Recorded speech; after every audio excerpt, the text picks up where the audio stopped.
कांग्रेस इसे कैसे देखती है श्रीवास्तव जी? ये तो बड़ा मुद्दा भी बन जाएगा और आप लोग भी इस पिछले सरकार में कोशिश कर चुके हैं लेकिन सफल नहीं हुए। ये तो अभी 2.5 साल में ही सफल हो गए। नहीं हुए ये आप कैसा कह सकते हैं? 14 जिलों से हमने 2 जिलों में समेटा था। विकास, विश्वास और सुरक्षा हमने पहले भी कहा था कि नक्सलवाद का खात्मा बंदूक से नहीं विश्वास से होगा। और मैं आपको बता दूं कि भाजपा नेताओं द्वारा जो एक टारगेट दिया जा रहा है, मैं मंत्री जी का भी स्टेटमेंट सुन रहा था, भाजपा के नेताओं का भी स्टेटमेंट सुन रहा था कि 31 मार्च की डेडलाइन के पहले ये खत्म हो जाएगा। देखिए, नक्सलवाद खत्म हो जाए हम सब छत्तीसगढ़ के लोग चाहते हैं, क्योंकि हमारा बस्तर बहुत खूबसूरत है और वहां के लोगों का विकास भी होना चाहिए। अंतिम पंक्ति में बैठे हुए व्यक्ति को अंतिम लाभ भी मिलना चाहिए।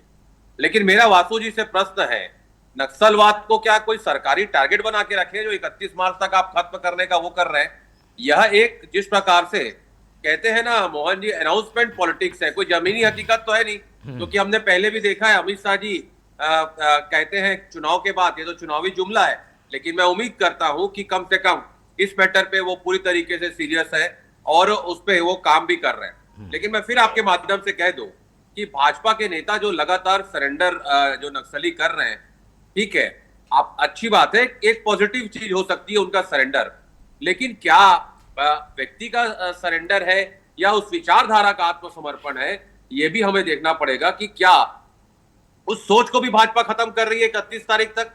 ये एक अहम प्रश्न है मोहन जी। और तीसरा मूल कारण जो मैं कहता हूं कि नक्सलवाद के असली कारण, हमने कई बार आपके डिबेट्स किए हैं, कई 100 डिबेट हम आपके चैनल पे किए हैं। पहला मुद्दा मैं हमेशा कहता हूं बेरोजगारी, आदिवासी क्षेत्रों में विकास नहीं होना, शिक्षा और स्वास्थ्य सुविधाओं का वहां पर अभाव, और उसी अभाव को हमने टारगेट करके अंतिम पंक्ति में बैठे हुए व्यक्ति के लिए स्वास्थ्य की चिंता की और शिक्षा की चिंता की, स्कूल रीओपन किए थे।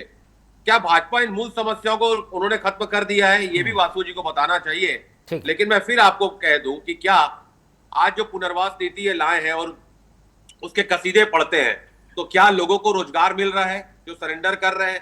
सामाजिक पुनर्वास उनका हो रहा है और उनको सुरक्षा मिल रही है कि नहीं? ये भी एक बात इनको बताना चाहिए और ये भी आश्वस्त करना चाहिए प्रदेश की जनता को कि आने वाले समय में वो पुनः हथियार नहीं उठाएंगे। ठीक है, चलिए मैं आपके माध्यम से, ठीक है, बिल्कुल कांग्रेस की चिंता भी जायज है, क्योंकि खाद पानी अगर फिर से मिल गई नक्सलवाद को तो फिर से वो पनप सकता है।